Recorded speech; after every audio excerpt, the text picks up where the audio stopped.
The best illustration of this is in the nation's largest cities. The main job of government, local, state, and federal, is to protect innocent people. That is the main job. Not to tax us, not to virtue signal, not to social engineer, to protect us. Job number one. Are they doing that job? No. Because the failure to punish miscreants, word of the day, miscreants, okay, is leading to anarchy, death, and destruction all over this country, particularly in the big cities. Now, let me back it up. So you all know about San Francisco. The far left government there doesn't punish anyone for behavior that hurts the folks, the innocent folks. They don't punish there.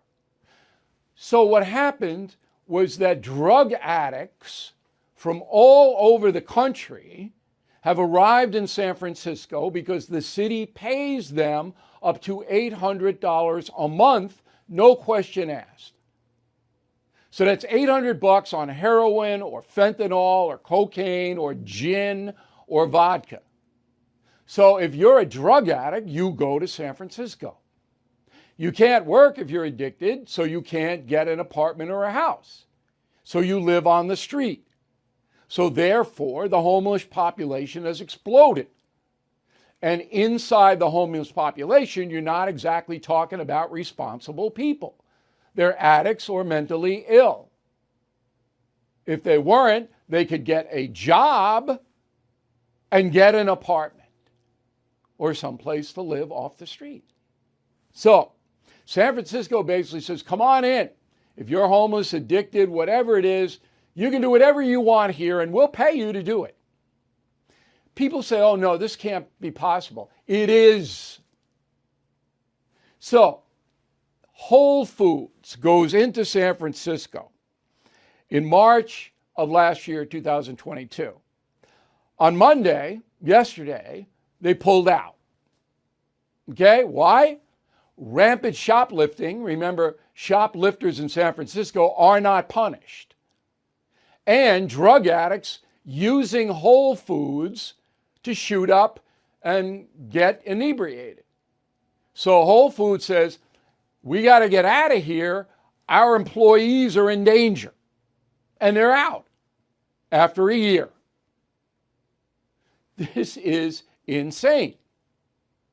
But there's nobody going to stop it right now in San Francisco. No one. So there's a legion of businesses and residents who have left that city. And it's happening everywhere. Okay, so the public sale and use of narcotics, public, is illegal everywhere, even in Oregon, where they've legalized hard drugs, leading to the destruction of Portland. Okay? And the Oregonian, a far left newspaper, acknowledged that over the weekend. Cities destroyed. So you can't move from San Francisco to Portland. It's going from bad to bad. Okay, so it is not legal to sell drugs or to use them in public. So the solution to the problem is, if somebody's shooting up or smoking crack or whatever they're doing in public, you take them off the street, you arrest them. You put them in a holding cell where they can't get narcotics. And you keep them there for 48 hours or whatever until they're arraigned or whatever charge there may be. That would wipe out this problem almost overnight because the drug addicts can't get the dope, which they need all throughout the day. You just take them off and put them in a place where they cannot access drugs. Solves the problem. You would see all of these homeless places disappear and the drug addicts go underground because they don't want to be taken away from their supply. They won't do it.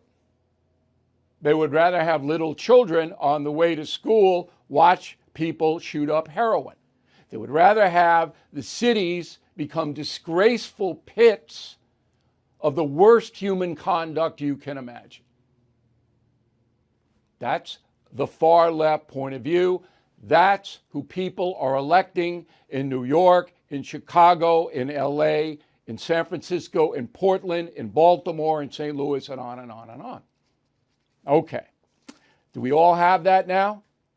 Now, drug commerce, selling of narcotics, always comes with violence because the dealers are armed and they're trying to expand their territory to sell narcotics to more drug addicts, so they shoot and kill the rival drug dealers. That's what drives inner city violent crime. That's what most of these mass shootings and killings are all about. All right? See it? Understand? Okay.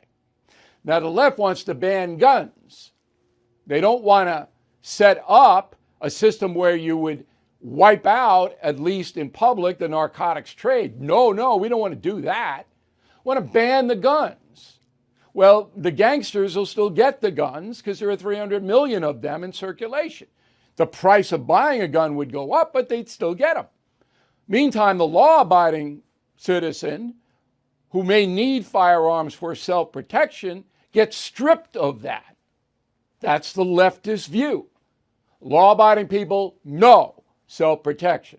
Gangsters, we're not going to do anything about them. In New York City, you can be arrested, found with an illegal gun on you, and you will not get bail. You just walk right out. I guess they take the gun, but I'm not even sure about. No, they do. They take the gun. Okay. Another mass shooting today. We're going to have a mass shooting every day in this country because there are so many mentally ill people now, and we live in a culture of violence. What does that mean, a culture of violence? One movie title, John Wick. All you got to do is watch one of those movies, and you'll understand the culture of violence that comes out of the United States of America. Guns, shooting, carnage, boom, boom, boom.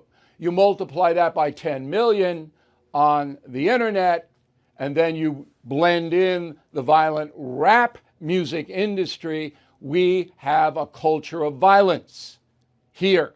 No more Leave It to Beaver. Violence everywhere. And we devalue life in America now.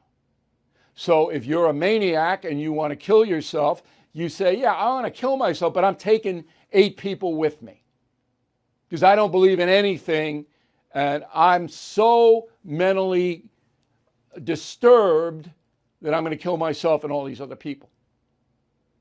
Every day you're going to have that now because we have no restraints in this country. None. There's no restraints at all.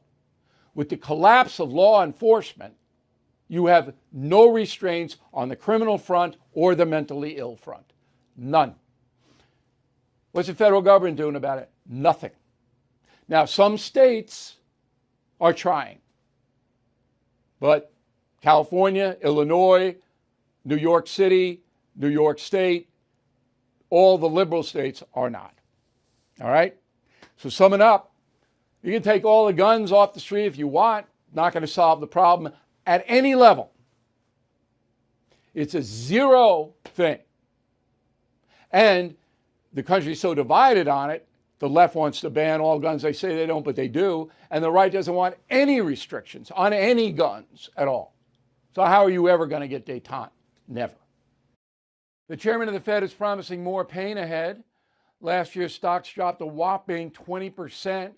2023 could be worse. You are right to be worried. So call the only precious metal dealer I trust, American Hartford Gold. They will show you how to protect your savings and retirement accounts by diversifying your portfolio with physical gold and silver. Since I've been a client and spokesperson, the price of gold has appreciated more than 35%. So please call today and they'll have physical gold and silver delivered right to your door or put inside your IRA or 401k. They have thousands of satisfied customers and have the highest rating in the country with an A+ rating from the Better Business Bureau. Please tell them Bill O'Reilly sent you and they will give you up to $5,000 of free silver on your first order. Please call 866-501-5201. That's 866-501-5201, or text BILL to 65532. Again, that's 866-501-5201, or text BILL to 65532. Thank you for watching the No Spin News. To watch the full episode anytime on BillO'Reilly.com, please sign up to become a premium or concierge member. Visit BillO'Reilly.com to sign up and start watching today.